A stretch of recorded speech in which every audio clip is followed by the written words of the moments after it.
안녕하십니까. 통박사 조병호입니다. 페르시아 왕비 에스더가 죽으면 죽으리라 라는 어록을 남겼습니다. 보통 가정에서 부인 남편을 찾아가면서 이런 말을 한다면 이것은 코미디입니다.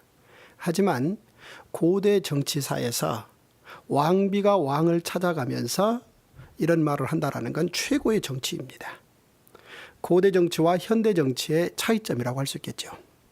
그런가 하면 고대 정치에서 아들과 아버지, 즉 왕인 아버지와 그의 아들 왕자 간의 관계는 최고의 정치의 핵심이라고 볼 수 있겠습니다.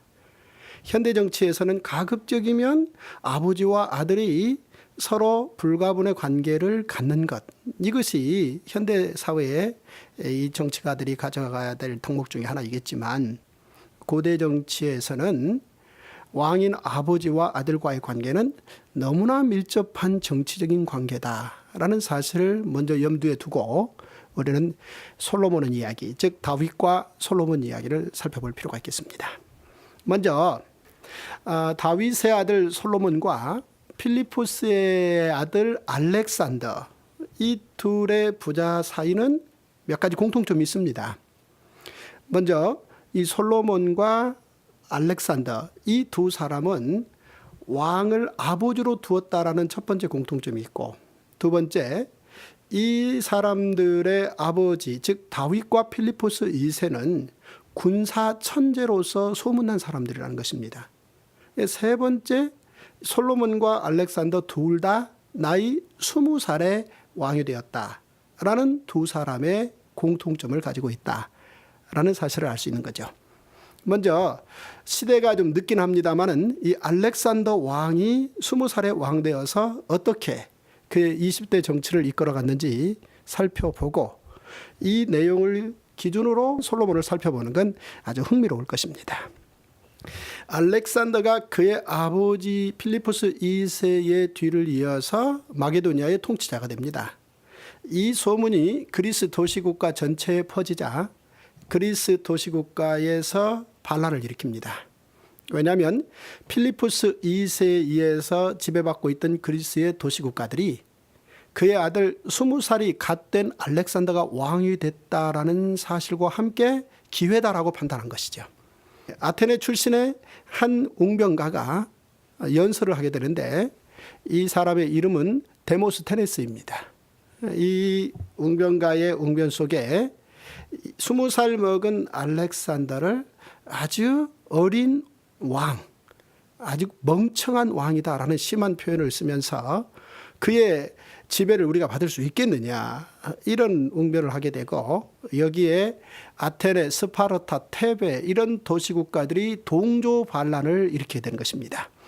그러자 20살의 왕이 된 알렉산더가 곧장 군대를 이끌고 그 그리스의 도시국가들을 차례로 다 반란을 진압을 합니다.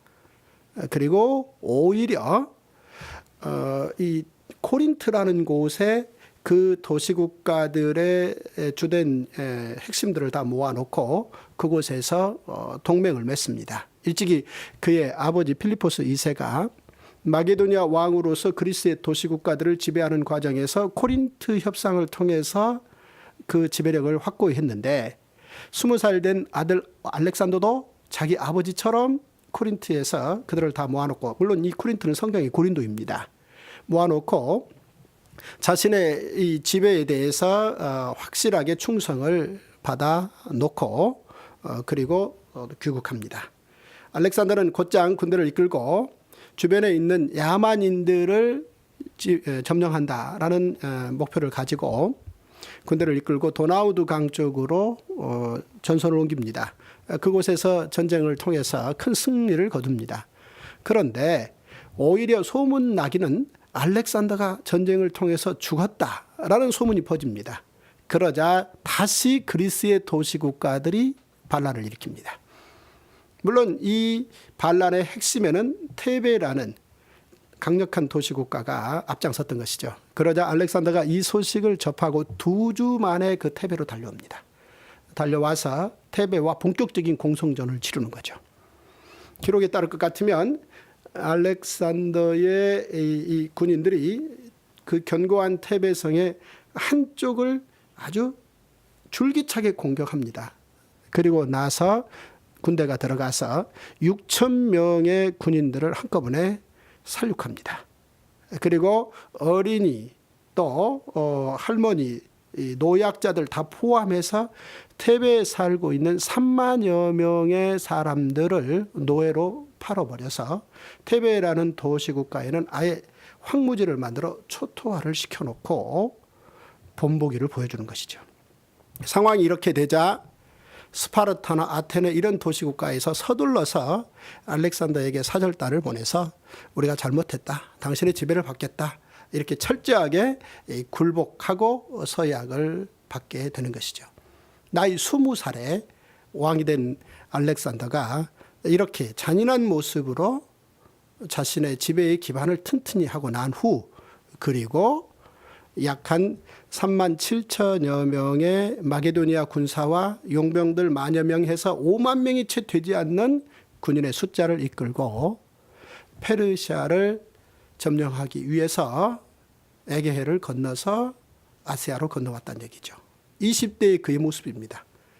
따라서 그는 20대에 걸쳐서 페르시아 전체를 지배하게 되는, 그래서 명실공히 헬라 제국을 세우는 결정적인 기회를 20대에 잡았었다라는 사실을 우리는 알고 있습니다. 20대에 큰일을 할 수 있겠는가? 네, 요즘 스포츠 스타들은 20대에 다 큰일을 합니다. 오히려 30대에 접어들면 은퇴라는 걸 하지 않습니까? 그만큼 몸으로 자기의 기능을 충분히 예술적으로 발휘해낼 수 있는 이런 놀라운 기회는 20대에 주어집니다. 하지만 삶의 총체적인 예술이라고 말할 수도 있는 정치 영역에서 20대 스타가 나오기는 참 쉽지 않았는데, 세계 역사를 통해서 볼 때 20대의 정치 스타였다라는 표현이 가능할 것입니다. 그런가 하면 알렉산더보다 훨씬 이전에 살았던 다윗의 아들 솔로몬이 20대의 왕이 되어서 그의 20대 전체를 어떤 내용으로 정치적 내용을 꾸려가는지 살펴볼 필요가 있겠습니다. 알렉산더가 그의 아버지 필리푸스의 군사적 재능과 정치적 기반의 덕을 봤다고 그랬는데요. 오히려 솔로몬 같은 경우는 알렉산더와 비교가 되지 않을 만큼 월등하게 아버지 혜택을 이미 누렸다고 봐야 됩니다. 그가 20살에 왕이 된 것 그 자체가 사실은 아버지의 혜택이라고 봐야 되지 않겠습니까? 그런데 솔로몬이 20살에 왕이 되었을 적에는 이미 그 국가의 가장 중요한 국방이라는 문제는 아무 걱정 근심 없을 만큼 완벽하게 다 안정되어 있었다는 것입니다. 그 기반 위에 권력 변동기에 흔히 발생할지도 모르는 여러 가지 그 변동 상황의 처리 문제를 한 3년 정도 솔로몬이 처리하고 난 후 그는 본격적으로 20대 초반에 그의 아버지로부터 물려받은 국가 의제, 즉 나라의 정치 의제를 뚜렷하게 아버지로부터 물려받았는데 다름이 아닌 성전 건축입니다. 이 문제를 놓고 그는 약 7년에 걸쳐서 집중적으로 국력을 다 집중해서 성전 건축을 시행해 내가는 것입니다. 얼마만큼 정성을 들여서 성전 건축을 실행했는지, 성전 건축이 진행되는 기간 동안 7년여 그 긴 공사 기간에 실제 성전이 완공되어져 가는 그 건설 현장에 망치 소리 한 번 나지 않았다고 합니다.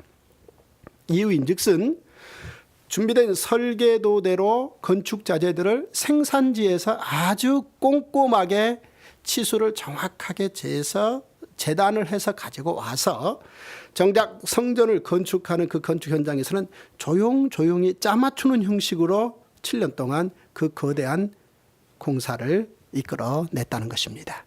이렇게 솔로몬의 20대 7년은 최선을 다해서 성전이라는 건물을 하나 짓는데 그 나라의 그 강력한 국가 기반을 다 사용했다는 것이죠. 보십시오. 알렉산더와 제가 간단하게 비교해 드렸습니다만 이후에 알렉산더 때 더 많은 알렉산더 이야기는 드리겠습니다. 어쨌든 제가 알렉산더와 솔로몬을 비교했습니다만 솔로몬 같은 경우는 알렉산더의 조건과 비교할 수 없을 만큼 사실은 20대의 월등한 조건이었다는 것입니다. 알렉산더가 물려받은 아버지의 군사적인 잠재력은 사실은 말씀드렸듯이 4만여 명의 군대를 동원하면 족한 정도의 기반이었죠. 그런데 사실 솔로몬이 아버지 다윗으로부터 물려받았을 때 국가의 근간이라 할 수 있는 국방력은 칼을 뺄 수 있는 사람의 숫자가 130만 명이었다는 것입니다. 물론 이들이 다 군인이었다는 얘기는 아닙니다. 하지만 칼을 쓸 수 있는 용사의 숫자가 130만 명이었단 말이고, 그리고 이들을 일정 3분의 1이든 혹은 4분의 1이든 5분의 1이든 약 30만 명 정도라도 상비 군인화할 수 있는 국가 경제력을 충분히 갖춘 상태에서 다윗은 솔로몬에게 국가를 물려줬다는 것입니다. 따라서 20대의 왕이 된 솔로몬이 아버지가 물려준 이 강력한 경제력을 기반을 둔 언제든지 상비 군인화할 수 있는 이 군사력을 가지고 이 발판을 디딤돌 삼아서 위쪽에 있는 메소포타미아 유역과 아래쪽에 있는 이집트의 나일강 유역 전체를 오히려 밖으로 군대를 내보내서 지배해서 영토 범위를 넓히는 제국을 건설하려고 했을 것 같으면 그 일을 누구보다도 잘해낼 수 있는 충분한 조건을 갖추고 있었다는 것이죠. 그런데 그런 조건을 가지고 솔로몬이 20대에 군대를 국경 밖으로 내보내지 않고 오히려 모든 국력을 총동원해서 7년 동안 그 나라의 정치 의제의 핵심이라 할 수 있는 성전 건축에 집중적으로 성과를 거둬냈다. 이 면에서 알렉산더와 솔로몬의 20대가 확연히 차이가 난다. 그러면 솔로몬의 이 성전 건축은 무엇을 의미하는 것입니까? 하나의 건물을 짓는데 그렇게 지혜롭고 똑똑한 솔로몬이 모든 20대의 시간을 다 바치고 그냥 종료하지는 않았을 것입니다.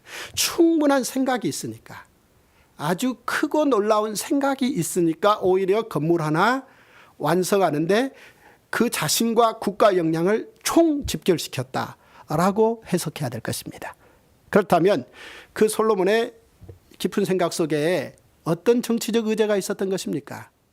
제사장 나라라는 국가 경영의 방향이 뚜렷하게 목표로 정돈되어 있었기 때문에 이 목표를 집중하는데 그의 20대 정열을, 열정을 바쳤다라고 말씀드릴 수 있습니다. 성전 건축이 7년여 만에 끝나자 솔로몬은 무척 기뻤습니다. 그리고 이 건축의 완공은 솔로몬 개인의 기쁨이 아니고 온 나라 백성들의 기쁨이었다는 거죠. 대체적으로 어느 한 왕이 건물을 지어서 완공을 하게 되는 경우는 그 건물의 쓰임새가 왕과 왕의 측근 가족들을 위한 건물로 종료되는지라 그 건물의 완공이 사실은 몇몇 특정 세력의 기쁨으로 멈추지 않습니까? 그런데 솔로몬의 7년에 걸친 성전 건축은 온 나라 백성들이 다 동참했는데 끝나고 난 후도 온 나라 백성들이 오히려 솔로몬만큼이나 기뻐하며 감사했다라는 사실을 볼 수 있죠. 그 이유는 그 건물의 쓰임새와 밀접한 연관성이 있다라고 해석할 수 있습니다. 솔로몬이 성전 낙성식 때 바로 이런 부분에 대해서 온 국민들과 앞으로 이 성전 건물이 어떻게 자신들의 민족에게 그리고 더 나아가 세계 민족에게 쓰임새가 있어야 되는가라는 발표를 하게 됩니다.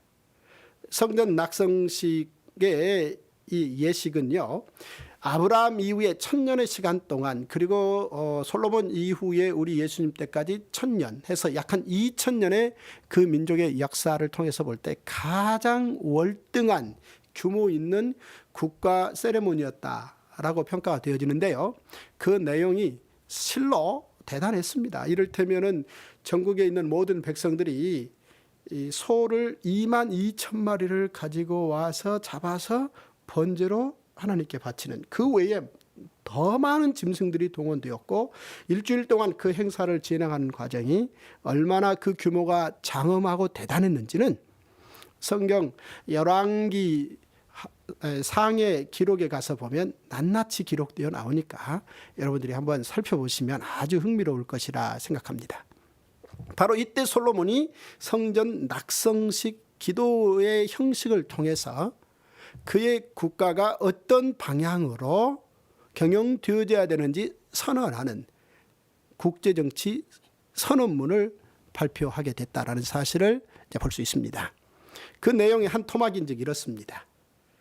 하늘의 하나님께서 저와 우리 백성이 지어놓은 이 성전에 어떻게 내려오셔서 계실 수 있겠냐는 거죠. 우리 하늘의 하나님께서는 하늘들의 하늘이라도 계시기에 부적합하다는 것입니다. 하물며 인간이 인간의 손으로 아무리 정성을 다했지만 만들어 놓은 그 건물에 어떻게 하나님이 와 계실 수 있겠냐는 거죠. 다만 우리 하나님께서는 계신 곳에서 들으시고 저와 우리 민족과 이방의 모든 백성들이라 할지라도 이 성전에 와서 기도하거든 혹은 이 성전을 바라보면서 기도하거든 하나님은 계신 곳 하늘에서 들으시고 응답하셔서 그들에게 놀라운 복을 더하여 주시옵소서라는 기도를 하게 되는 것입니다. 자신과 자신의 백성들의 기도를 응답해달라. 이건 당연한 것이죠. 그런데 문제는 여기에서 우리가 눈여겨봐야 되며 분명하게 명료하게 살펴야 될 대목 중에 하나가 이방인들이라 할지라도 그들이 이 성전을 향해서 기도하거든 우리 민족과 다를 바 없는 복을 주십시오. 응답해 주십시오. 이런 기도를 했다는 것이죠. 이 부분이 아주 중요한 부분입니다. 왜냐하면 지금 현대사에도 크게 다르지는 않겠습니다만 특히 고대사에서는 어느 한 민족이 경제력을 기반을 둔 국방력을 갖추게 되면은 왕들은 통치 명령을 통해서 반드시 군대를 국경 밖으로 내보내서 그 이방인들을 힘으로 점령하고 그 이후에 지속적 지배를 하려고 하는 이 제국 경영 형태, 제국주의가 기본이었기 때문이죠. 정치의 기본이요. 그 사실 자체를 벗어나서는 고대 정치를 말하기가 어렵습니다. 그런데 놀라운 것은 솔로몬이 수많은 주변의 이방인들과 함께 공생의 관계로 하나님 앞에 나아가고 싶다라는 선언을 했다는 것입니다. 이것이 제사장 나라의 정치의 핵심 개념이고 바로 이 개념을 다윗이 자신의 정치적인 행보로 진행시켰으며 아들 솔로몬에게 국가 정치 의제로 넘겼는데 놀랍게도 솔로몬이 성전 건축을 마감한 후 이것을 발표함으로 말미암아 이제 그 나라가 다른 여타 이방 민족들과 공생의 관계, 점령의 대상이 아닌 그래서 지배해서 그들을 다스리려고 하는 관계가 아닌 함께 가겠다라는 소망인 거죠. 그러면 어떻게 함께 갈 수 있겠습니까? 바로 그 내용과 성전과 굉장히 밀접하게 직결되는데요. 그 내용 중에 하나가 성전 안에 들어있는 법궤입니다. 법궤가 없다면 성전 건축이 불가능한 것이죠. 그런데 그 법궤는 두 개의 돌판이 들어있습니다. 그 두 개의 돌판이 사실은 법궤의 또 핵심이죠. 그 두 개의 돌판에 어떤 내용이 들어있습니까? 십계명이 들어있습니다.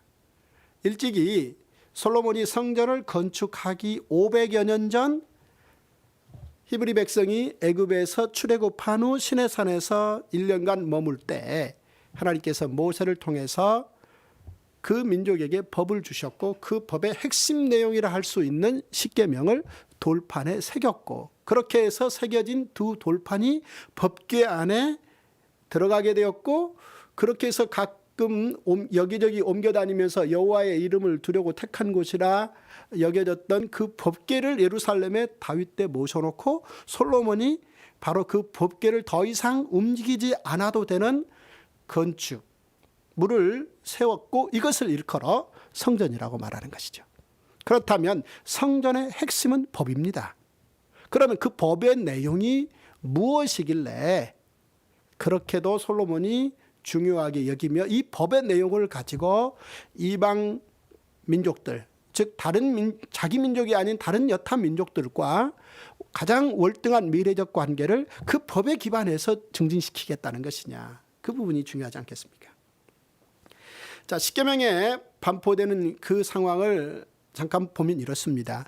하나님께서 시내산에서 친히 하늘문을 여시고 음성을 발하셔서 그 법을 선포하셨는데요. 즉 계시적 방법으로 그 법을 주셨습니다. 그런데 그 법을 주실 때 서두가 이렇습니다. 나는 너희를 애굽 땅 종되었던 곳에서 인도하여 낸 너의 하나님 여호와라. 이 선언이 있고 난 후 10가지 계명이 주어지는데요. 이는 이 10가지 계명도 중요하지만 이 10가지 계명을 주시는 하나님이 당신 스스로 하신 말씀의 한 대목, 즉 너희를 애굽 땅 종되었던 곳에서 인도하여 낸 이 부분에 대해서 한번 관심을 가져보자는 것이죠. 애굽 땅 종되었던 곳에서, 이 말은 너희들이 애굽에서 종살이하고 나왔다라는 표현이기도 한데요. 이 말을 단순하게 너희들은 종살이하던 별 볼 일 없는 사람들이야, 이렇게 그들의 자존감을 무너뜨리기 위해서 하는 말이 아니라는 것이죠. 하나님께서 오히려 아주 오래전에 요셉과 야곱을 통해서 애굽으로 들어갈 수 있도록 길을 여신 분 아니겠습니까? 이 애굽의 길을 여신 하나님께서 출애굽시켜 놓으시고 너희들은 애굽에서 종살이했지, 그러니 너희들은 자존감을 가질 만한 그런 민족이 아니야, 이런 식으로 말하셨을 리는 만무하다는 것이죠. 그렇다면 너희를 애굽 땅 종되었던 곳에서, 이 말은 애굽의 제국주의의 지배 아래서 고통의 시간을 너희들이 보냈다는 거죠.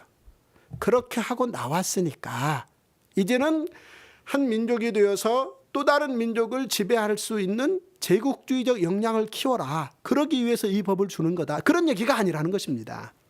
오히려 애굽 땅 종되었던 곳에서 제국주의 지배를 받고 나와본 경험을 가진 너희 민족은 이제 이 월등한 법을 가지고 잘 내용 있게 국가를 경영해서 오히려 제사장 나라의 소망을 가지고 국가를 경영하라. 이 놀라운 선언이 이 안에 들어있다는 것입니다. 따라서 10가지 십계명과 그리고 613가지의 정언 형태 명령, 부정언 형태 명령 등등 이런 내용들의 법들은 기본적으로 그 나라 전체 백성들이 잘 사용하면 그 백성들이 사회복지와 국가안보라는 면에서 월등한 혜택을 누리는 것은 물론이요, 더 나아가서 그 민족이 다른 여타 민족들과 가장 바람직한 원만한 관계를 맺으면서 다른 민족에게 영향을 주어서 그 민족 또한 하나님 앞에 나올 수 있는 길목을 여는 통로 민족의 역할을 하게 된다는 것이죠. 이것이 일컬어 하나님께서 아브라함을 통해서 말씀하신 너희 후손이 민족을 만들게 될 것이며 그 민족을 통하여 내가 세계 모든 민족에게 복 주시겠다라는 말씀의 다름이 아니라는 것이죠. 솔로몬은 바로 이 부분에 대해서 20대 10여 년 동안 충실하게 최선을 다했고 월등한 성과를 거둠으로 명실공히 그 민족이 제사장 나라 경영의 사명의 기틀을 솔로몬의 20대에 다졌다, 이렇게 볼 수 있겠습니다. 이제 이렇게 해서 완공되어진 성전은 후대 역사 발전을 통해서 5대 제국과 굉장히 밀접한 관련을 갖는데요. 뒤에 오고 오는 시간에 더 자세히 말씀은 드리겠습니다만 여기에서 간단하게 그러면 성전과 아수르, 바벨론, 페르시아, 헬라, 로마 5대 제국이 어떠한 관련성을 가졌는가라고 간단하게 한번 생각해 보면 이렇습니다. 이후 세월이 지나고 아수르 왕이 사마리아를 멸망시키고 예루살렘까지 와서 예루살렘의 왕, 당시 왕 히스기야에게 편지를 보내서 예루살렘을 우리가 점령하겠다.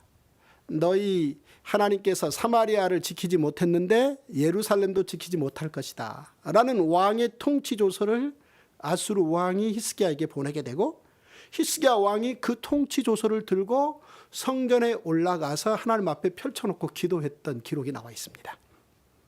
이후 세월이 지나고 바벨론 제국의 왕 느부갓네살이 몇 가지 명령을 내립니다. 첫째는 예루살렘 성전에 있는 좋은 기명들을 바벨론으로 가져오라는 것과 결국 시간이 지난 후 예루살렘 성전을 불태우라는 명령을 바벨론 왕 느부갓네살이 내림으로 말미암아 성전이 불타는 일이 있었던 것이죠.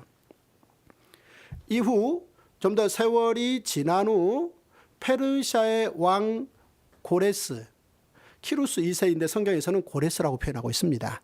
그런데 이 고레스 왕이 페르시아를 건국하고 난 후 오히려 바벨론에서 끌어와서 포로 생활을 70년 동안 했던 사람들을 돌려보낼 때 성전과 관련해서 아주 중요한 명령 두 가지를 내리는데요. 첫째는 바벨론의 느부갓네살 왕이 예루살렘 성전에서 가져왔던 5,400여 개 정도 되는 성전 기물들을 돌려보낸다는 것과 바벨론의 느부갓네살 왕의 명령으로 성전이 불타버렸는데 그 불타버린 성전을 이 귀한 자들이 돌아가서 재건할 때 그 재건축 비용을 페르시아 국고에서 지원한다라는 명령을 내렸다라는 사실을 알 수 있고요. 이후에 헬라 제국과 성전은 애굽에 기반을 둔 프톨레미 왕조의 한 왕이 예루살렘 성전의 대제사장에게 요청해서 학자들을 애굽의 알렉산드리아로 보내달라 해서 히브리어 성경을 헬라어 성경으로 번역했던 기록이 있고요. 이후에 시리아에 기반을 둔 셀루쿠스 왕조의 왕은 오히려 성전을 모독하라 해서 돼지떼를 성전 안으로 몰고 들어갔던 기록도 있습니다. 그런가 하면 로마 제국의 경우는 로마 제국이 실질적으로 유대를 통치하기 위해서 효과적인 방법을 선택했는데 다름이 아니라 헤롯이라는 에돔족을 끌어들여서 분봉왕을 세웠는데요. 그렇게 해서 세워진 에돔족 출신의 헤롯이 야곱족 속인 유다 민족들을 다스림에 있어서 그 민족들에게 성전을 재개축하라 라는 명령을 내려서 성전이 46년 동안 재개축되는, 그래서 그것을 정치적으로 자신의 통치 효과와 로마 제국의 통치 효과로 높이는 역할을 했었다라는 사실을 볼 수 있습니다. 이렇게 다윗이 하나님 앞에 설계도를 받고 건축자재를 준비하고 그의 아들 솔로몬이 20대에 온 국가적 총력적인 힘으로 완공했던 이 성전은 그 민족에게 아주 중요한 정치 의제의 기반을 제공하는 핵심지로서의 역할뿐만 아니라 이후에 5개 제국의 변동 속에서 이렇게 성전과 밀접한 관련을 맺었다라는 사실을 우리는 먼저 알아둡니다. 이런 내용들에 대해서 이후에 좀 더 자세한 설명을 할 것입니다. 20대의 성전 건축을 이렇게 완성한 솔로몬은 이제 30대, 40대에 접어들면서 정치를 원만하게 합니다. 문제는 그가 정치에 어느 정도 탄력을 가지고 국제정치를 이끌 때 그의 정치 후반기에 가서 제사장 나라 정치에서 어느 만큼의 제국주의적 정치 방식으로 바뀌어버렸다는 것이죠. 물론 적극적 의미의 제국주의는 하지 않았습니다. 왜냐하면 솔로몬이 한 번도 그의 군사력을 국경 밖으로 내보낸 적은 없습니다. 그런데 문제는 오히려 주변 나라들이 솔로몬이 가진 경제력과 국방력을 가지고 힘있게 이 주변 나라들에게 영향력을 미치자, 이런 전반적인 상황 속에서 주변의 모든 나라들의 왕들이 그 귀하고 귀한 눈에 넣어도 아깝지 않는 공주들을 솔로몬의 부인으로 너나 할 것 없이 보냈다는 것입니다. 따라서 솔로몬은 정략결혼 형식으로 세계 정치 질서를 지배하는 형식을 띄었다는 것이죠. 바로 이 정략결혼이라는 것은 고대의 또 하나의 정치 형태라고 볼 수 있겠는데요. 공주가 두 가지 의미로 오는 것이죠. 하나는 이 정치적인 측면에서 굴복하는 측면이고, 또 하나는 공주들이 솔로몬의 부인이 되면서 오히려 정치가로 와서 자신이 온 나라에, 즉 자신의 고국에 어떻게 하든 이익을 가져다 주려고 하는 목적성을 띠고 오는 것이죠. 따라서 솔로몬이 부인을 1000명을 두었다라는 얘기는 어느 한 개인이 부인을 1000명을 두었다는 얘기와는 전혀 다른 차원의 이야기로, 그것은 정략결혼 형태를 띤 또 하나의 국제정치였다라고 볼 수 있겠습니다. 이런 솔로몬의 정치 방식에 대해서 하나님께서 굉장히 실망하는 것은 물론이고, 사실 당시 백성들도 굉장한 피로감을 느꼈다라는 사실을 이제 우리가 이제 다음 시간에 또 한번 살펴볼 수 있을 터인데요. 이 솔로몬의 이 후반 정치는 많은 역기능의 파장을 일으키게 되었다라는 사실 살펴볼 수 있습니다. 솔로몬이 40여년의 정치 이력 가운데 3권의 책을 통해서 그의 정치학이 어떠했는가라는 사실, 그의 정치가 어떠했는가라고 그의 3권의 책을 통해서 한번 살펴볼 수 있는데요. 첫째, 그가 20대에 제사장 나라 정치에 굉장히 몰입하며 헌신하며 철저하게 여호와의 이름을 두려고 택한 것을 기반으로 세계 곳곳에 많은 타 민족과도 월등한 관계를 지향하겠다라는 그런 정치를 진행할 때 그가 써놓은 핵심 책이 잠언서입니다.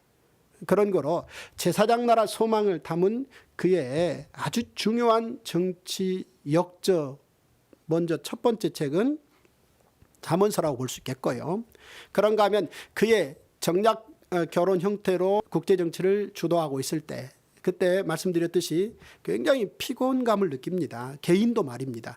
그래서 내용에 보면 아가서 내용을 여러분들이 읽어보시면 아시겠습니다만, 술람미 여인과의 이 사랑 이야기를 하면서 많은 또 다른 공주 출신 부인들과 얼마나 힘들었는가, 그 피곤감을 써놓고 있는데요. 이것은 그의 정치학 교과서 2번째 저서다라고 볼 수 있겠고, 이것은 그의 정략결혼의 국제정치와 밀접한 관련이 있다라고 말씀드릴 수 있겠습니다. 그런 그가 인생을 마감할 무렵에 크게 대우각성합니다. 그리고 그때 쓴 책이 3번째 전도서라는 책입니다. 즉 그의 3번째 정치학 교과서라고 볼 수 있겠는데요. 그 내용을 들여다보면 자신이 스스로 눈으로 보이는 것이나 마음으로 생각하는 것을 거침없이 실천해 봤다라는 표현을 담고 있습니다. 보통 평범한 우리들의 삶의 경우는 눈으로 보이는 것을 행동으로 옮길 수 있는 게 거의 없습니다. 마음으로 생각하는 것들 가운데 우리가 실제 어떻게 그것을 이뤄볼 수 있는 그런 것들이 너무 없어서 우리는 눈과 마음으로 꿈만 꾸고 살 뿐이죠. 그런데 솔로몬은 눈으로 원하는 것, 이를테면 사슴도 키워봤고 또 과수원을 만들어봤고 과수원에 풍성한 물을 주기 위해서 연못도 파봤고 등등 수많은 나라들로부터 공주들을 부인으로 받는 것은 물론이고 다 해봤다는 것입니다. 그런데 결국은 그 모든 것이 헛되다라는 고백을 남기면서 이후에 등장할 후배 정치인들에게 국가 권력을 가지고 눈에 보이는 대로 마음에 생각나는 대로 다 해보려고 쓰지 말고 오히려 제사장 나라 경영정치에 어떻게 최선을 다해야 되는가라는 부분에 대해서 자신의 경험을 가지고 뼈저리게 헛되다라고 고백하며 그의 책을 남겼다라고 봐야 되겠습니다. 따라서 다윗의 아들 솔로몬이 아주 월등한 정치를 40여 년 동안 펼쳤는데 이 40여 년의 그의 정치 여정에 대해선 그의 정치학 교과서 3권, 잠언, 아가, 전도서 이 3권을 여러분들께서 한번 잘 살펴보시라고 강추하는 바입니다. 오늘 저는 이렇게 제사장 나라 정치에 최선을 다했던 그러나 중간에 흔들렸고 후반부에 가서 자신의 아버지의 길, 제사장 나라를 꿈꿨던 다윗의 길만이 진정한 정치의 길이라고 고백을 남겼던 솔로몬에 대해서 살펴봤습니다. 이제 다음 시간에는 한민족 두 국가, 한민족이 어떻게 분단되면서 두 국가가 되며 이것이 5대 제국의 등장과 어떤 여지를 만드는지 내용을 살펴보는 내용을 준비하겠습니다. 여기까지입니다. 감사합니다.